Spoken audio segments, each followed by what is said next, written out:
But that's impossible. How can I be dead? A death certificate was filed.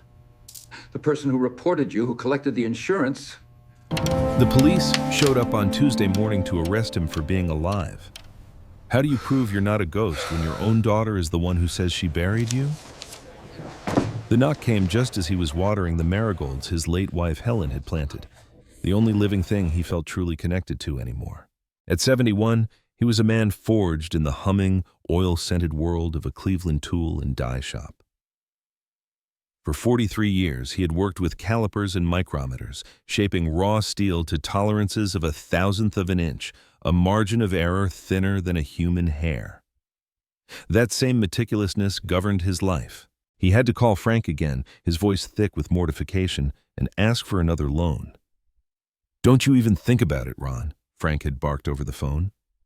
"I'm coming over. We'll go down there together and sort this out." Frank had stood beside him at the utility office, a bulwark of angry loyalty, as Ronald tried to explain to a skeptical clerk why a dead man needed to keep his lights on. These were the moments that wore him down, the relentless chipping away at his dignity. Detective Miller, initially so skeptical, began to come around. Armed with Maria's meticulously documented evidence about the fake doctor and non-existent funeral home, he reluctantly reopened the case, shifting the focus from Ronald to Jessica. He brought Ronald back in for another interview, but this time the tone was entirely different.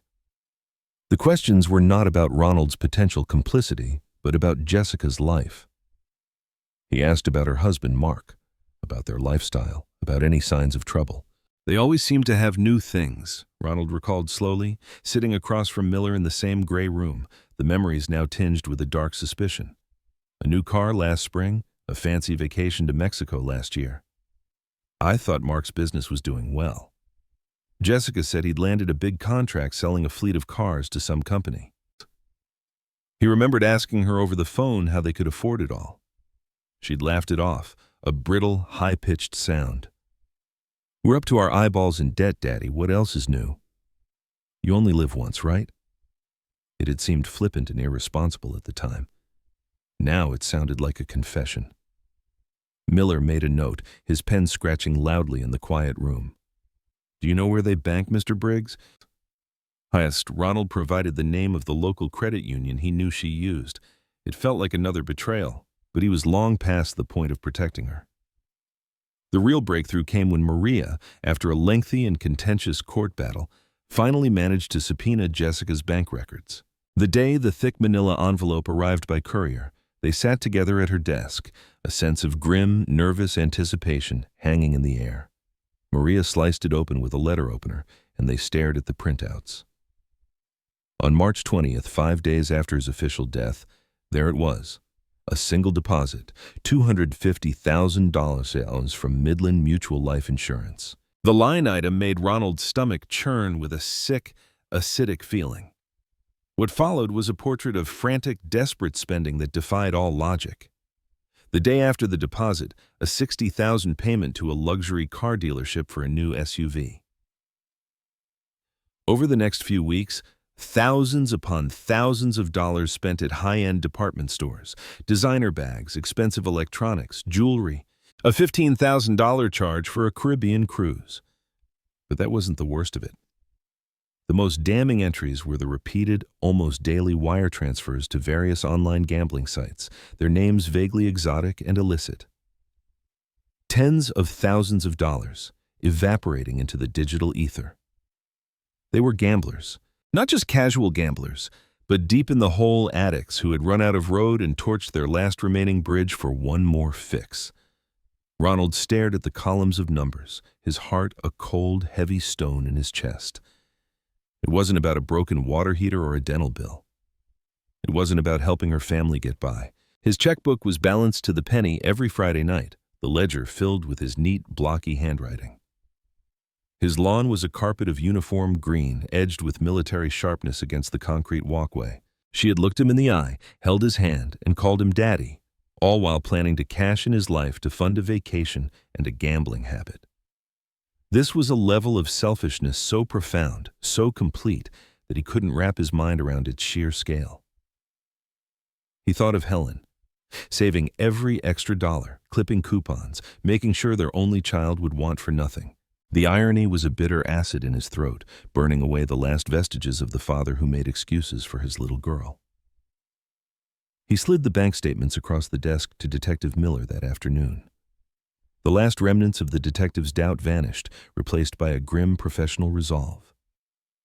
"We have enough now," Miller said, his voice low and serious. "We have more than enough. We're going to pay your daughter a visit." Ronald didn't want to be there for the arrest. He couldn't bear the thought of seeing her in handcuffs, of seeing his failure as a father played out under flashing police lights. He stayed at Frank's house that night, trying and failing to play a game of gin rummy, his hands shaking too much to hold the cards steady. Every time a car drove by, he flinched. Finally, around 10 p.m., his phone rang. He looked at the screen. It was Miller. "Mr. Briggs," the detective's voice was weary, devoid of any triumph. "We have Jessica and her husband Mark in custody. We found them at the airport, at the gate, trying to board a flight to Costa Rica. One-way tickets. She confessed to everything. The forgeries, the life insurance, the mortgage fraud, all of it. There was no triumph in the news, no satisfying sense of victory. Just a vast, aching emptiness. She had confessed. It was over." Ronald hung up the phone and looked at Frank, his eyes filled with a grief that was years old and a few hours new. "They got her," he said, his voice barely a whisper. And for the first time since the ordeal began, the old man, the stoic tool and die maker who hadn't cried since Helen's funeral, put his head in his hands and wept. He cried for the little girl with the pigtails, for the proud young woman at graduation, for the daughter he thought he knew and loved, and for the hollowed-out stranger who had taken her place. The journey back from the dead was over, but he knew, with a certainty that chilled him to the bone, that the journey of living with the betrayal had just begun. The weeks following Jessica's arrest were a blur of legal proceedings and bureaucratic unwinding. With her full confession, the criminal case was straightforward. The civil side, however, was a tangled mess of resurrected accounts and voided contracts. Maria Sanchez, now more a trusted friend than just a lawyer, guided him through it with a steady, reassuring hand. The insurance company, Midland Mutual, facing the threat of a massive lawsuit and a public relations nightmare, moved with uncharacteristic speed. A vice president called him personally to apologize, his voice dripping with a corporate sincerity that Ronald found vaguely nauseating. They formally reinstated his policy and, more importantly, worked with Sterling Mortgage to expunge the fraudulent loan. His bank accounts were unfrozen. One by one, the pillars of his life that Jessica had kicked out from under him were painstakingly, and with much paperwork, put back into place. But it wasn't the same.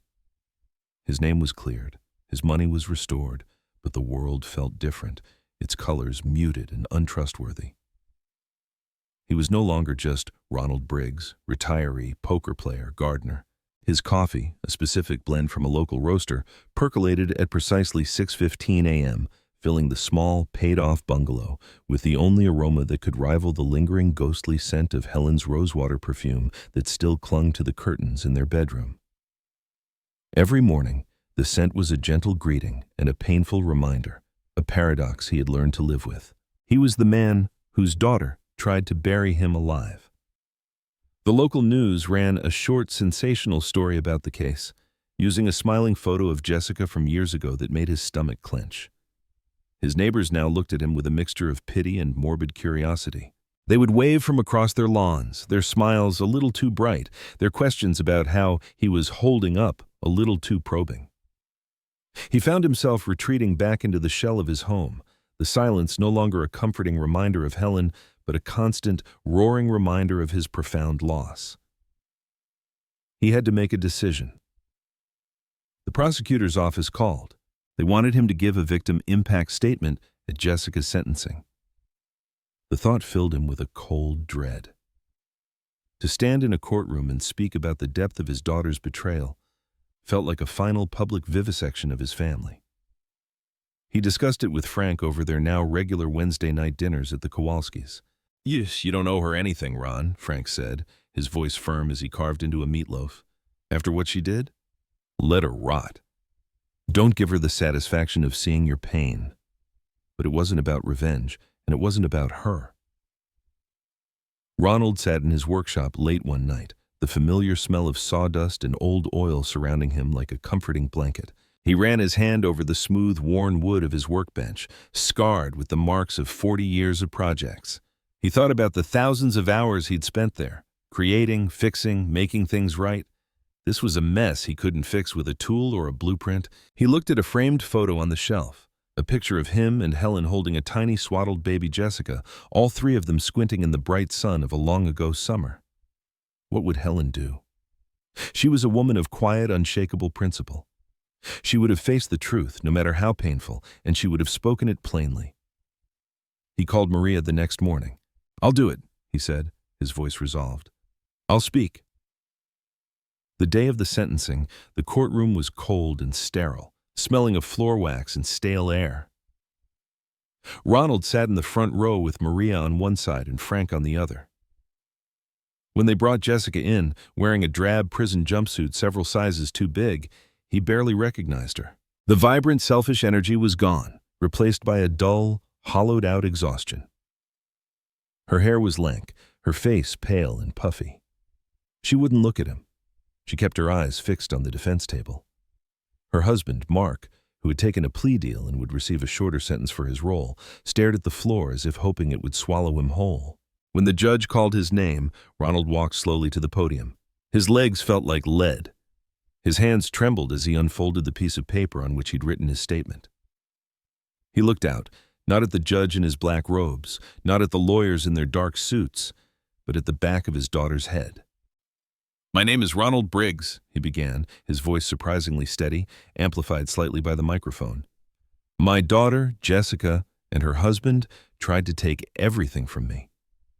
They took my savings, my security, my name. For a while, they even took my will to live.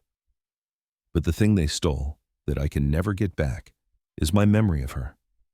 The daughter I raised, the little girl I loved, she is gone." His world had been built for two. It was a covenant made in this very house, bought when he was 21 and she was 20. He and Helen had navigated 68 years of life, 50 of them together, charting a course through recessions, illnesses, and the simple, profound joys of a shared existence. The house was a museum of that partnership. "I don't know who this person is sitting in this courtroom." He paused, taking a shaky breath, the silence in the room absolute. "I'm told that forgiveness is the path to healing. I hope one day, for my own peace, I can find that path. But today is about consequences. It is about justice. Not for my sake, but for hers. She needs to understand that our actions, especially the ones that hurt the people who love us the most, define who we are. I hope in the years she has to think about what she has done, she can find a way to become someone better, someone my wife would have been proud of." He looked at her then, forcing himself to meet her gaze, and for a fleeting, heartbreaking moment, her eyes met his. In them, he saw not malice, not the cold calculation he had imagined, but a vast, empty wasteland of shame and self-loathing. He saw the broken little girl behind the monstrous act. And in his own heart, he felt not the fire of anger, but the cold, dead ash of sorrow. He had lost her long before she ever filed that false certificate. Jessica was sentenced to 7 years in a state penitentiary. The gavel fell with a sharp crack that seemed to finalize not just the legal matter, but the end of his family as he had known it. Life did not snap back to the way it was. But slowly, a new kind of normal began to emerge from the wreckage. The experience had changed Ronald. The quiet, trusting man was gone, replaced by someone more cautious, more aware of the world's sharp edges and hidden dangers. But he was also more resilient. He had stared into the abyss of betrayal and had found a way to climb back out. He discovered, to his own surprise, that he was stronger than he ever thought. He found a new purpose, almost by accident. He started volunteering twice a week at the local senior center. He'd seen an ad in the paper asking for advocates to help people navigate the maddening complexities of Medicare and Social Security. With Maria's encouragement, he signed up. He discovered he was good at it. He had a natural patience for paperwork and a first-hand, visceral understanding of how easily the vulnerable could be exploited. He would sit with people, listen to their stories, and help them fill out forms, his steady hand guiding theirs. He told a simplified version of his own story, not for sympathy, but as a cautionary tale. He taught a small popular class on Wednesday afternoons called How to Spot Scams and Protect Your Assets. He was no longer a victim. He was a guardian. One bright autumn afternoon, a year after the sentencing, he was in his garden. The air was crisp, and the leaves on the big maple in his front yard were a fiery, glorious red. He was on his knees, planting tulip bulbs for the spring, turning the rich, dark soil over in his hands. He heard a car pull up and looked to see Maria Sanchez walking up his driveway, carrying a bag of what smelled like coffee and donuts. She came by every month or so, just to check in. They had formed an unlikely friendship, a bond forged in the trenches of his bizarre legal battle. "They look like they'll be beautiful, Ron," she said, smiling as she watched him work. "Helen always said you have to plan for the spring, even when winter is coming," he replied, patting the earth down around a bulb. He stood up, his knees cracking, and wiped his dirty hands on his trousers. They stood in comfortable silence for a moment, watching the red leaves drift down from the trees, blanketing the lawn. "Have you heard from her?" Maria asked gently, her voice soft. Her reading glasses still sat on the nightstand, a fine layer of dust gathering on the lenses because he couldn't bring himself to move them. Her half-finished knitting project, a lopsided scarf of garish yellow yarn for a grandchild she would never meet, lay in a wicker basket by the armchair. He knew she meant Jessica. "I got a letter last week," he said, his gaze fixed on the garden. "First one, full of apologies. Regret, a lot of words. I don't know if I believe them yet. But it's a start." He looked at the plot of earth, at the promise of new life buried within it, waiting for the sun's warmth to return. "Maybe she's planting her own bulbs, trying to." He was at peace. The ache of his daughter's betrayal would always be a part of him, a phantom limb, a scar on his soul. But it no longer defined him. His life was not the story of a man who was erased. It was the story of a man who wrote his own next chapter. His lesson, hard won and paid for in grief, was threefold. First, trust, but always verify. Love should not be a license for carelessness, especially with the legal and financial tools that protect a lifetime of work. Second, the shame of betrayal belongs to the betrayer, not the betrayed. Carrying that burden is not your responsibility, and setting it down is the first step toward freedom. And finally, resilience isn't about getting back what you lost, because some things are lost forever. It's about building something new and meaningful with what you have left. In his garden, surrounded by his late wife's vibrant marigolds and the buried promise of his own tulips, Ronald Briggs was, at last, alive and well. It had been 2 years, 3 months, and 11 days since the cancer took her, and Ronald still moved through the rooms with a careful quiet, as if not to disturb her slumber.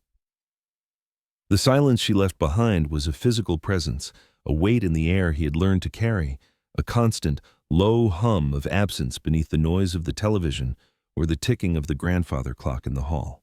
He spoke to her sometimes, quiet, one-sided conversations while he washed the dishes or pulled stubborn weeds from her flower beds. "The Henderson boy is getting married. Can you believe it, Helen? Seems like yesterday he was breaking our window with a baseball." The marigolds were his most sacred duty. She'd planted them the spring before she got sick, a riot of defiant orange and gold that she said was pure sunshine in a stem.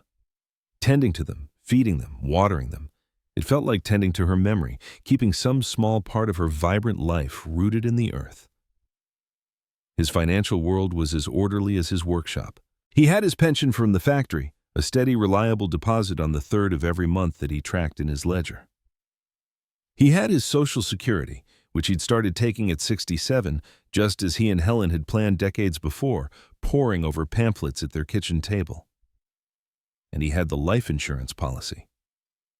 $250,000. It was the largest sum of money he'd ever dealt with, a number that felt abstract and immense.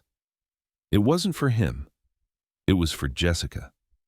It was his final act of providing, the capstone on a life of diligent work and careful saving, of overtime shifts and packed lunches. The accusation wasn't just absurd, it was an erasure, a theft of his very existence, orchestrated by his own flesh and blood. This was about a $250,000 lie and a betrayal so cold it could freeze the Ohio sun. But the truth was far darker than a simple clerical error. It was a carefully constructed grave made of paper and ink. He envisioned it paying off her mortgage, funding his grandchildren's college education, giving her the cushion, the security that he had worked his whole life to build for himself and Helen. It was his legacy, a final, tangible "I love you" that would echo long after he was gone. He saw it not as money, but as time. Time she wouldn't have to worry, time she could spend with her own kids, the kind of peace of mind he and Helen had fought so hard to achieve. Jessica was his only child, his little girl, frozen in his mind at about age 6, pigtails flying, a gap-toothed grin plastered on her face as she ran toward him down the driveway after a day at the shop. Now she was 48, a woman with fine lines around her eyes and a life that seemed perpetually complicated. She was married to a man named Mark, a car salesman with a smile that never quite reached his eyes, and who always seemed to be chasing a big deal that was just about to come through. Ronald knew they struggled.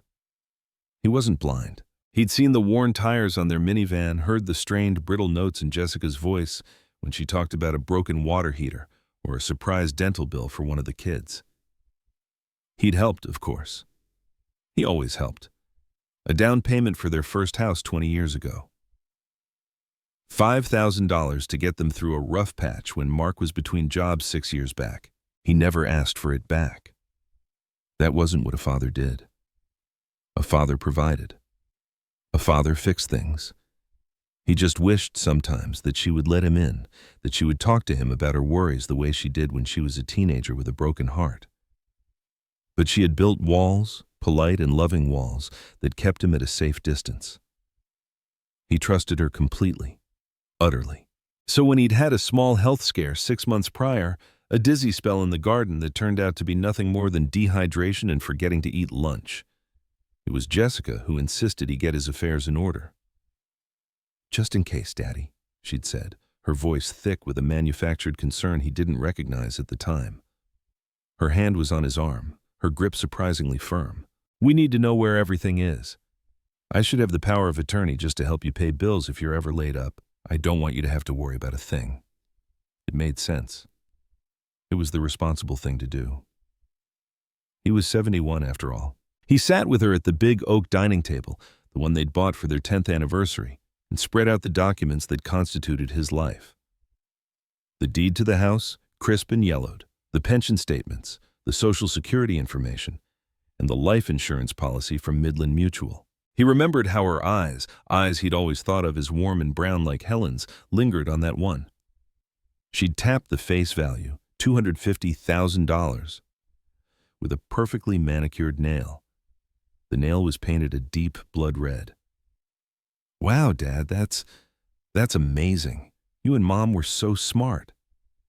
He had felt a swell of paternal pride. He had done well. He had provided for his family. He had been a good husband and a good father. He gave her copies of everything. He signed the power of attorney paperwork at the local bank with a smiling notary named Brenda who knew him by name. Jessica had held his hand across the desk, her own feeling strangely cold and clammy despite the warmth of the bank lobby.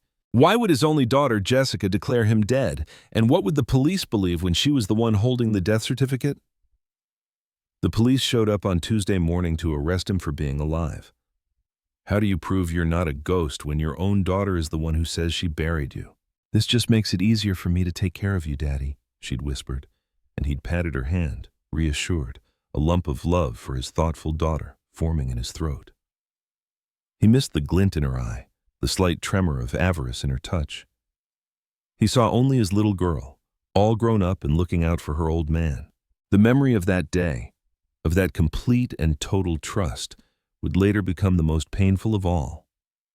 It was the before to the devastating after, the warm, sunlit room before the door was kicked in, leaving him shivering and exposed in the dark. That Tuesday morning began like any other. The 6:15 a.m. coffee. The morning paper, filled with news of a world that felt increasingly distant and chaotic. A piece of toast with the last of the marmalade Helen had made 2 autumns ago. He was rationing it, a spoonful at a time. Then, out to the garden with the green dented watering can. The sun was warm on his back, a gentle early summer heat that promised a beautiful day. The marigolds were thirsty, their heads bowed slightly. He was humming an old tune from the 40s, a song he and Helen used to dance to in the kitchen, while the spaghetti sauce simmered when the polished black shoes appeared at the edge of his vision, planted firmly on the grass he had just mowed 2 days prior. He looked up, squinting against the morning light. 2 police officers, a man and a woman, stood on his walkway. They looked apologetic, uncomfortable. It was a look he'd never seen on a cop before. The male officer, tall and broad-shouldered with a tired face, cleared his throat. "Mr. Ronald Briggs?" he asked, his voice polite but firm. "Yes? Can I help you, officers?" Ronald said, setting the watering can down. A splash of water darkened the toe of his worn tennis shoe. His first thought, a cold spike of fear, was for Jessica or the grandkids. An accident. Something terrible had happened. Jessica? The kids? Was there a crash on the interstate? The scenarios flashed through his mind, each one more awful than the last. His hand instinctively went to his chest, where his heart suddenly felt like a trapped bird. "Sir," the officer began, his hand hovering near his belt in a gesture that seemed both reflexive and menacing. "We've received a complaint. We need you to come with us to answer some questions downtown." "A complaint? About what? My grass is too high?" He managed a weak joke, a nervous habit from his youth. Neither of them smiled. The silence that followed was heavy and unnerving, stretching out long enough for him to hear Mrs. Gable's screen door creak open across the street. "The complaint is about you, sir," the male officer continued, his eyes avoiding Ronald's. It's a report of identity theft and insurance fraud." Ronald felt a knot of pure confusion tighten in his stomach. The words made no sense, like a sentence in a foreign language. Identity theft? Fraud? "Officers, I think you have the wrong house." "My name is Ronald Briggs. I've lived here for 50 years. Everyone on this block knows me."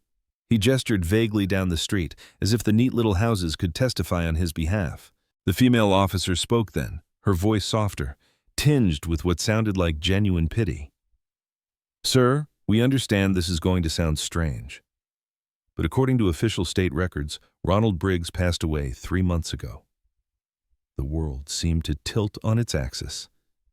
The vibrant gold of the marigolds blurred into a meaningless smear of color. The knock came just as he was watering the marigolds his late wife Helen had planted, the only living thing he felt truly connected to anymore. The sun was warm on his back, a gentle early summer heat that promised a beautiful day, and the soil gave off a rich earthy scent as the water darkened it. The hum of the distant lawnmower faded into a dull roar in his ears, like the sound of the ocean. He stared at them, his mouth agape, trying to form a word, any word to refute the impossible statement. He could feel his heart hammering against his ribs. "Passed away? That's impossible. I'm standing right here. You're talking to me." He could feel the damp soil beneath his feet, smell the sweet scent of the flowers, feel the sun on his face. He was acutely, undeniably alive. "We know, sir," the male officer said, the practiced, infuriating patience in his voice making it all the more terrifying. "But a death certificate was filed. A life insurance policy was paid out. The person who reported you, who claims you are impersonating a dead man to live in his house, was your daughter, Jessica Briggs Larson." The name, spoken aloud in this nightmarish context, shattered the last of his composure. Jessica. His Jessica. It was a mistake, a horrible, bureaucratic nightmare. A case of mixed-up identities. It had to be. But as they gently but firmly led him to the squad car, past the questioning eyes of his neighbor, Mrs. Gable, peering through her blinds, a cold dread began to seep into his bones, a dread that was deeper and more chilling than simple fear. This wasn't a mistake. This was something else entirely. Something monstrous, The impossible problem was no longer a hypothetical. It was the solid, definitive clicking of the car door, locking him inside a reality he could not comprehend. The ride to the precinct was a silent, surreal blur. The familiar streets of his neighborhood, the corner market where he bought his paper, the elementary school the kids used to attend, the oak tree he'd nearly hit with his first car, looked alien and hostile through the wire mesh of the police cruiser. He felt like a spectacle, a ghost being hauled back to the underworld, the flashing lights on the dashboard painting his face in strobing shades of red and blue. At the station, a building he'd only ever driven past, he was led not to a holding cell, but to a small, gray interview room. The air was stale with the smell of burnt coffee, disinfectant, and a faint underlying metallic tang of fear. He sat on a hard plastic chair bolted to the floor, his hands resting on the cold metal table, feeling the tremor in his fingers. He was a 71-year-old man who had never so much as received a speeding ticket, and he was being questioned about the validity of his own existence. He asked to make a call. He fumbled with his old flip phone, his thumb shaking as he scrolled through the contacts list to her name, Jessica. The call went straight to a flat, automated tone. "The number you have dialed has been disconnected or is no longer in service." Disconnected. He tried again, his heart pounding with a rising panic. Same result. Why would her phone be disconnected? He left a frantic, rambling message for his son-in-law, Mark, his voice cracking with a strain he didn't recognize as his own. "Mark, it's Ron. There's been a terrible mistake down here. The police, they think I'm dead. They're saying Jessica reported me. Please, call me as soon as you get this. Call the downtown precinct, please." Hours crept by. It wasn't a frantic banging, but two sharp, decisive raps that echoed with an authority that felt utterly alien on his quiet suburban street. The sound cut through the gentle hiss of the watering can and the distant drone of a neighbor's lawnmower, a discordant note in the symphony of his meticulously ordered morning. The fluorescent lights hummed overhead, a monotonous, maddening sound. Finally, a detective named Miller entered the room. He was a man in his late 50s, whose cynicism seemed to be the only thing holding up his rumpled suit. He didn't offer a hand, just slid into the chair opposite Ronald and opened a thin manila file. "So," Miller began, his voice a gravelly rumble that suggested a lifetime of cigarettes and bad coffee. "You're Ronald Briggs." "I am," Ronald said, his own voice sounding hollow and distant in the small room. "There's been a horrible mistake." "There's definitely been a mistake," Miller agreed, a flicker of something unreadable in his weary eyes. "Let's try to figure out what it is. Your daughter, Jessica Briggs Larson, called us this morning. Said a squatter had moved into her late father's house. Said he was going through his things, even driving his car. Imagine our surprise when we run the plates on the Buick in the driveway and they come back registered to you. A man who, according to the state of Ohio, died of a myocardial infarction on March 14th of this year. March 14th with a... Ronald whispered, the date sending a chill down his spine. He remembered that day vividly. It was a Saturday. He'd spent the entire afternoon in his workshop meticulously repairing a wobbly leg on Helen's favorite end table, the one she always set her tea on. He'd been very, very much alive. "I was sanding the birch. I remember the smell of it," he thought, a uselessly specific detail in a world gone mad. He spent the next 2 hours recounting his life, his relationship with Jessica, the health scare, the power of attorney. He explained everything, his voice earnest and pleading, trying to make the detective see the impossible truth. Detective Miller listened, his expression as unreadable as a stone. He made notes in a small, spiral-bound book. He asked questions that seemed to circle a dark drain of suspicion, each one making Ronald feel more and more like a perpetrator rather than a victim. "So you gave her access to all your financial documents? Just like that? Did you and she ever talk about money problems? Her husband, Mark, he have any debts? Gambling, maybe?" Each question felt like a small, precise jab, turning the knife of betrayal he was only just beginning to feel. They suspected him. In their eyes, the simpler explanation wasn't a daughter betraying a father, but an old man conspiring with his daughter to defraud an insurance company. The thought was so vile, It made him feel sick. They finally let him go late in the afternoon with a stern warning not to leave town. He was a person of interest in his own fraudulent death. He walked out of the station into the harsh, unforgiving sunlight, feeling 100 years old. The humiliation was a physical weight on his shoulders, pressing him down. He drove home, the familiar route now a gauntlet of shame, imagining every other driver was staring at him, the old man who wasn't dead. The first thing he did was drive to his bank. He had to prove this was a nightmare. He had to see his account balance, a tangible sign that his life was still his own. He walked up to the teller he'd known for a decade, a pleasant woman named Carol with a helmet of perfectly sprayed hair. When she saw him, her professional smile faltered, her eyes widening in a look of genuine shock and pity. "Ron, my goodness, we heard you'd passed." "A rumor I'm trying my best to put to rest, Carol," he said, forcing a smile that felt like cracking plaster. He felt the vibration through the soles of his worn tennis shoes, a small tremor that signaled a larger, more seismic shift in the foundations of his world. The accusation wasn't just absurd, it was an erasure, a theft of his very existence, orchestrated by his own flesh and blood. This was about a $250 lie and a betrayal so cold it could freeze the Ohio sun. "I just need to make a withdrawal." She typed his name into her computer. The smile vanished completely. Her face went pale. "Oh dear," she murmured, and motioned to the branch manager, a younger man in a crisp suit and a worried expression. The manager, Mr. Davies, led Ronald into a glass-walled office that felt like a fishbowl. "Mr. Briggs," he started, his voice low and cautious as he closed the door. "I'm afraid there's a problem. Your accounts were frozen. Actually, they were closed out last month. We received a copy of your death certificate and instructions from the executor of your estate. The funds were transferred." He turned his monitor around, his finger pointing to the screen. There, next to Ronald's name in stark clinical red letters, was a single, brutal word: deceased. It was real. It was all real.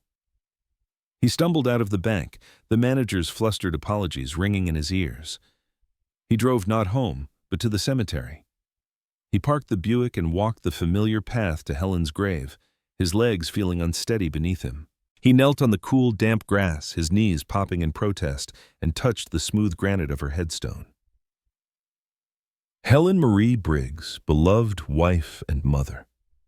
"Helen," he whispered, the word catching in his throat, a dry, painful sob. "What did I do wrong?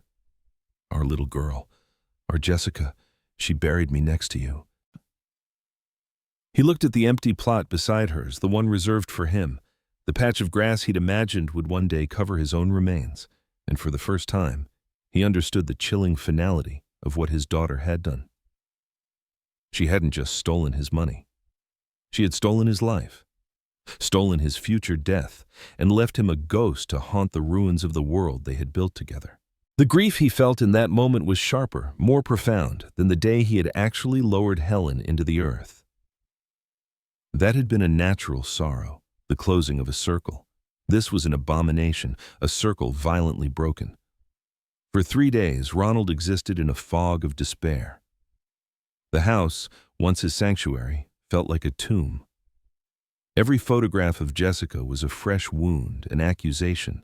There she was at age 10, beaming with a missing front tooth after a bicycle accident. There she was at her high school graduation, his arm around her shoulders, his own face bursting with a pride that now felt foolish.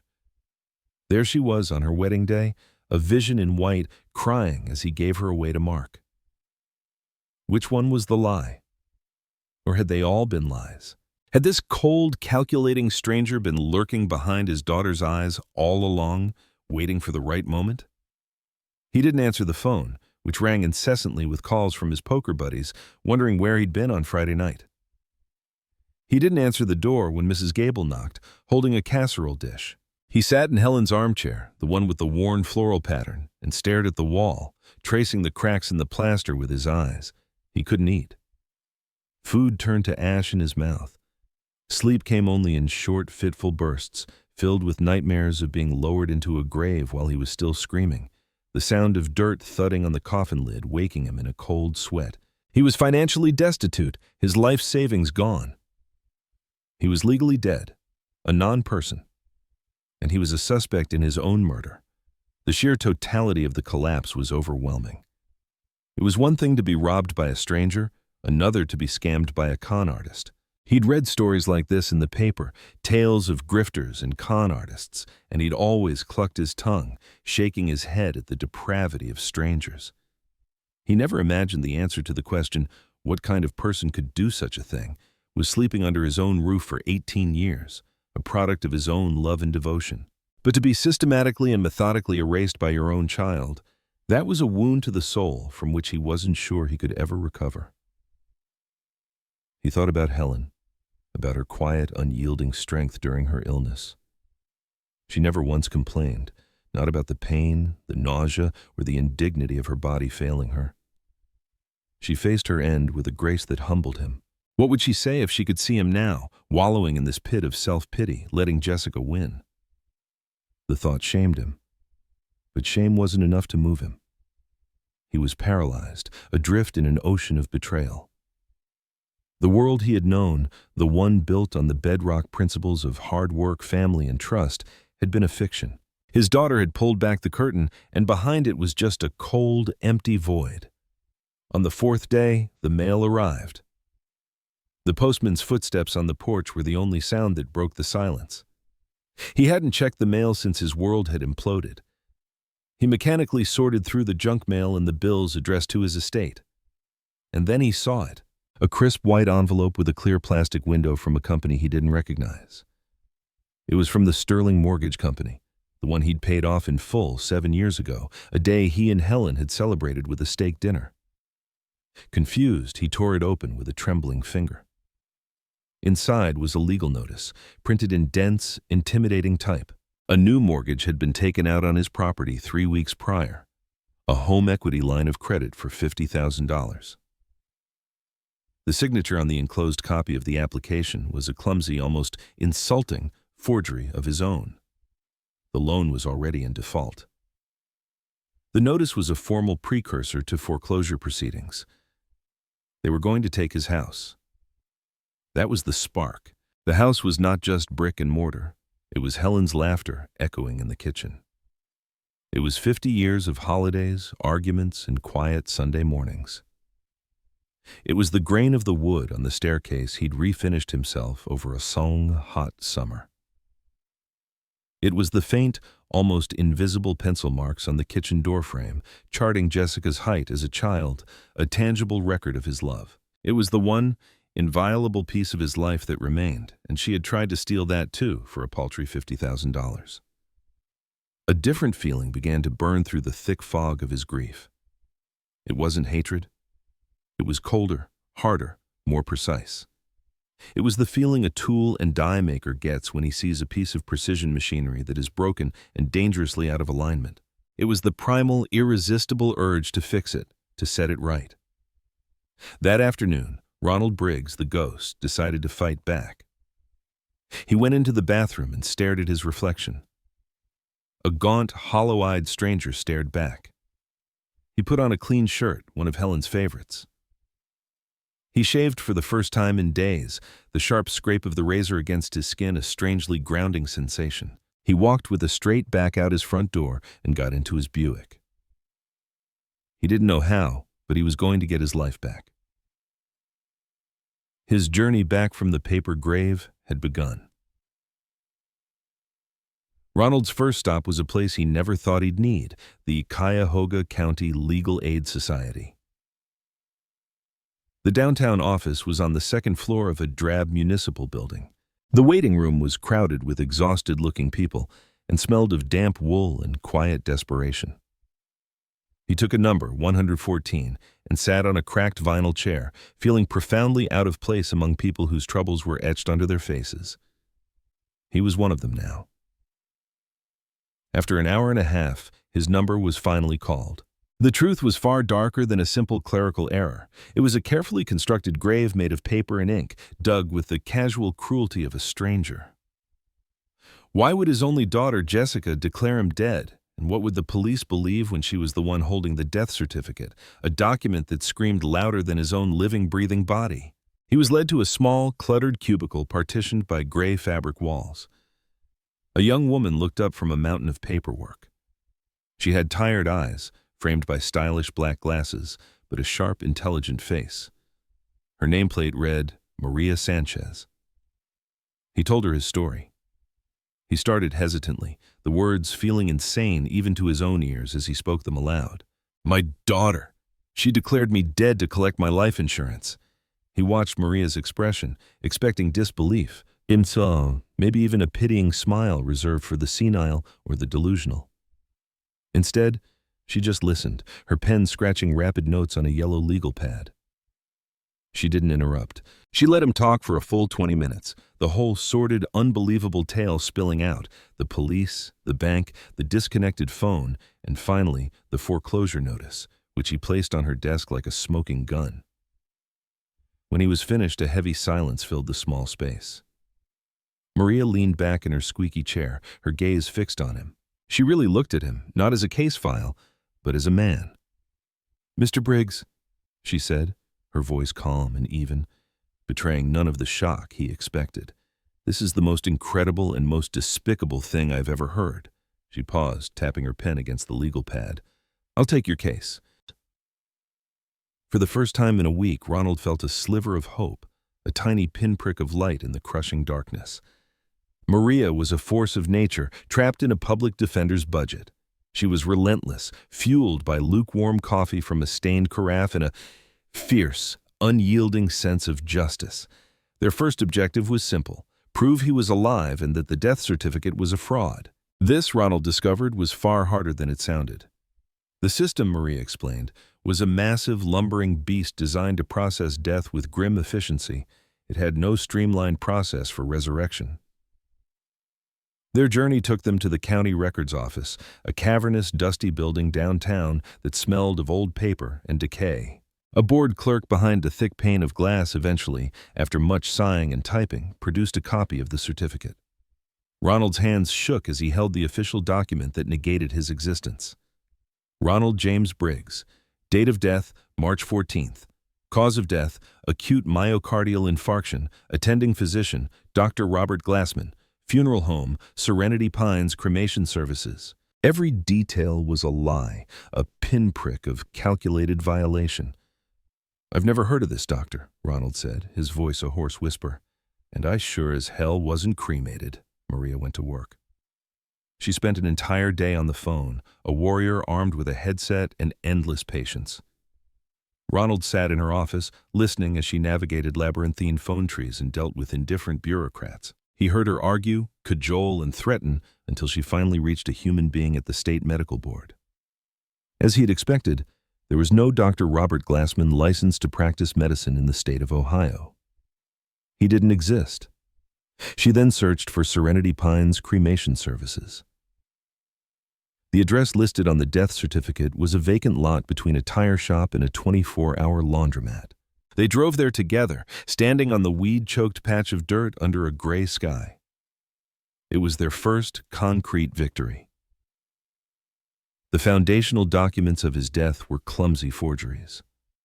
Maria compiled the evidence into a crisp, damning report and had it messengered directly to Detective Miller's desk. While Maria waged war on the bureaucracy, Ronald faced a different, more immediate battle: survival. The very question felt like a piece of grit in the gears of his logical mind, grinding everything to a halt. Before the two uniformed officers stood on his porch, casting long, imposing shadows over the faded welcome mat Helen had picked out 2 decades ago, Ronald Briggs's life was a study in quiet precision. He had no money. The small amount of cash in his wallet was dwindling fast. His credit cards were canceled. He couldn't even use his Medicare to get a refill on his blood pressure medication. The foreclosure notice was a ticking clock. Pride, he realized, was a luxury he could no longer afford. With trembling hands, he called his old friend, Frank Kowalski. Frank had worked alongside him at the factory for 30 years and was the anchor of his Friday night poker game. He asked Frank to meet him for coffee at their usual spot, a worn-out diner with sticky tables. Over a chipped mug of bitter coffee, he told him everything. Frank, a big man with a booming laugh and hands like catcher's mitts, didn't laugh. He just listened, his jovial face growing darker and harder with every word. When Ronald was done, the silence was broken only by the clatter of plates from the kitchen. Frank reached across the table and put a heavy, comforting hand on his shoulder. That girl always had a streak of poison in her, Ron. I never said anything. Helen was your wife, Jessica, your daughter. It wasn't my place, but I saw it. He pulled out his worn leather wallet and slapped 5 crisp $100 bills on the sticky table. This is a loan. No, shut up, it's a loan. You pay me back when you can, and you're coming over for dinner tonight. Edna's making pot roast. You're not going through this alone. That night, sitting in Frank and Edna's warm, noisy kitchen, surrounded by the smell of good food and the sound of genuine, unconditional concern, Ronald felt the icy shell of his loneliness begin to crack. He had lost a daughter, but he still had a friend. That mattered more than he could ever say. Weeks turned into a grueling month. The legal process moved at a glacial pace. Maria filed motions to have his legal status as living reinstated and to put an emergency stay on the foreclosure. It was a mountain of paperwork. Every step required a different form, a different court, a different indifferent bureaucrat. Through it all, Maria was his guide and his champion. They met twice a week in her tiny office, strategizing. She treated him not as a pathetic old man, but as a partner in his own defense. He found a new, unexpected purpose in the fight. He organized documents into neat files, made timelines of Jessica's actions, and recalled small, seemingly insignificant details he'd forgotten, like how Jessica had casually asked for his mother's maiden name and his social security number a few months back. Just for my records, Daddy. Every memory was now a clue in the murder of his own life. The daily reality was a cascade of small humiliations. He went to the pharmacy to get his blood pressure medication, the prescription he'd been on for 10 years. The young pharmacist looked at her screen, then at him with confusion. "I'm sorry, sir," she said, her voice hushed as if in a library. "Your insurance is inactive. It says here the policyholder is deceased." Ronald stood there, the other customers in line behind him, his face burning with a shame so profound it felt like a physical heat. He paid with the cash Frank had given him, the pills suddenly feeling like contraband. Another day, a letter arrived from the electric company, a bright red notice threatening to shut off his power for non-payment.